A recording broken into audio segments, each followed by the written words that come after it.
It was an experience like nothing else that I've had, or I believe anybody can have as a pianist. To see him playing live, whether solo or trio, was a completely transcendent experience. When you walked in and heard him play, first of all, you couldn't believe that it was just a piano and it was just one guy. It was, he created in the theater, he created like a cathedral of sound. So it wasn't just a guy playing jazz, it was a guy creating a cathedral of sound. And he would create this cathedral just like you would create a regular cathedral, in that there would be levels and layers to it.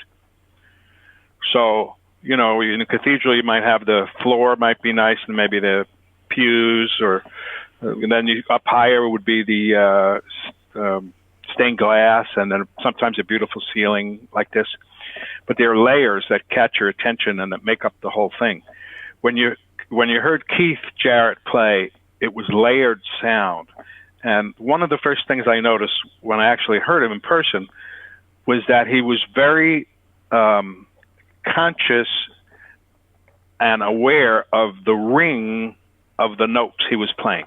Most pianists, when they play, are focused on the hit of the notes, because that's what we have to do as jazz pianists, is create something in the moment and hit the notes and make music out of thin air. So that's a tall order to start with. But Keith was not only focused at that level, but he was way above that level, and he was able to have certain notes. So if you heard him playing, maybe there were 8 notes going on at the same time, but they weren't 8 notes sounding the same. They were 8 notes where some of the notes were being held and some of the notes were moving. And he could hear all the distinctions between the notes that were held and moving, and he could sustain 4 or 5 or who knows how many levels of different sounds at the same time.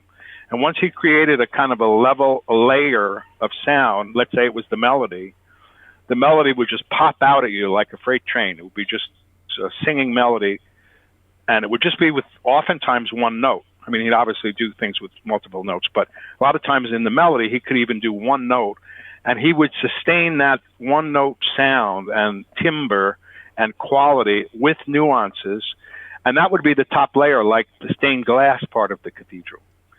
And then he'd have all these other layers underneath that singing melody that might be moving just in certain rates of speed, and everything was perfectly balanced with each other. And he was doing this on the spot. And so what you heard is a layered sound of completely controlled different musical functions all going on at the same time, being created by one person at the same time. You could think a little bit like an organ, like a pipe organ, because a pipe organ, you can create lots of different sounds, and you can have the bass pedals going and so on. So it's a layered sound with lots of nuance and different shades. Keith was able to get that all from a piano. So just to hear his ability to balance everything, and his attention to having different layers with different musical functions. It was like that guy, the guy on the Ed Sullivan Show, who started out juggling with just a bowling pin, and then he would do 2 bowling pins, and then he would have like a chainsaw on top of that, and then a basketball on top of that. He'd be able to keep all the things in the air at the same time. I mean, I've heard him play a 3 hour. He'd play long concerts because you do a lot of encores. He would do 5, 6, 7 encores sometimes. And I've heard him play like at Carnegie Hall, and it would end up being 3 hours. And every single note that he played was perfect. From the beginning, the first note, until the very last note of the last piece. Like the last note of the last piece was not just a note. It had some nuance to it. It had something that he was trying to give it an inflection that was special at that moment. So I've seen like 3 hours of perfection. And the thing that's so uncanny was that the term human and the term perfection are really not supposed to go together. But when you heard Keith play, for the most part, it did. And that was stunning, absolutely stunning, to hear somebody creating something in the moment that was so complex and to have such control over it and to project it. And then there's the whole other art form of how you project your music into a hall. So I saw him in different halls, like like in Carnegie Hall, and then he played in New Jersey at the New Jersey Peck. Performing Arts Center, other places. And he was able to fit his sound into the hall perfectly. So whether you were in the top row or right in front of him, the sound was magnificent. So, I mean, this is not even talking about any of these are just overriding things, impressions from hearing him. Yeah. I got done with one concert in Carnegie Hall that he did. I think it might have been the last one he did, which might have been 2017, if I'm correct. I'm not sure about that. But it was a solo concert, and after it was finished, I had the impression that every other piano player in the world was like an amoeba, and Keith was like Einstein. It was completely off the charts.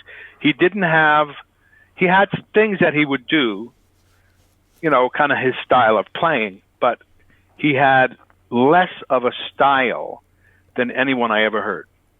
Meaning that you would hear him and he would be creating musical textures and have different ways of playing every concert. He wouldn't sound the same. He wouldn't sound even close to the same. He would have a whole different thing that he was creating in the moment, and that I've never heard. So when you hear all the great jazz pianists or performers, they have a kind of a style. Most people have a style when they play, but Keith, he had things that he would do that you would recognize it was Keith, but he would be literally creating new musical tableaus whenever he played. Something new, texturally new, something different. And that was also amazing. And if you want to talk about, like, pianistically, his touch was beyond description, how he was able to create different sounds from one note or project a certain quality, emotional quality through his touch was off the charts. And then from every other aspect of playing, his voicings that he uses are just incredibly complex and nuanced at times, very simple at other times. But he does things with voicings that I've never heard anybody else do. And it's all this at one. And then he can play like every style. So you'd hear him play a solo concert or a trio concert, and he'd be playing boogie, and he'd play the shit out of a boogie like you never heard. And then he would play the most beautiful ballad that you've ever heard in your entire life, bar none. And then he would play like a real swing and bebop kind of thing. And then he would create like an impressionistic kind of thing, all with his own particular way of nuancing it. And you'd hear one after another, like perfect ballad, perfect bebop, perfect boogie.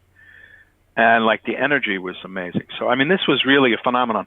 The only way I could even try to understand Keith Jarrett is to remember that somebody like Beethoven also existed. That's the only way I could, as a pianist, as somebody spending their life in the field, to hear Keith Jarrett play, you don't even know what it is. And then, like, I remembered, a guy named Beethoven existed who was able to write symphonies and, a whole ton of music that was just amazing, one guy. And so, like, that kind of I put it in that category.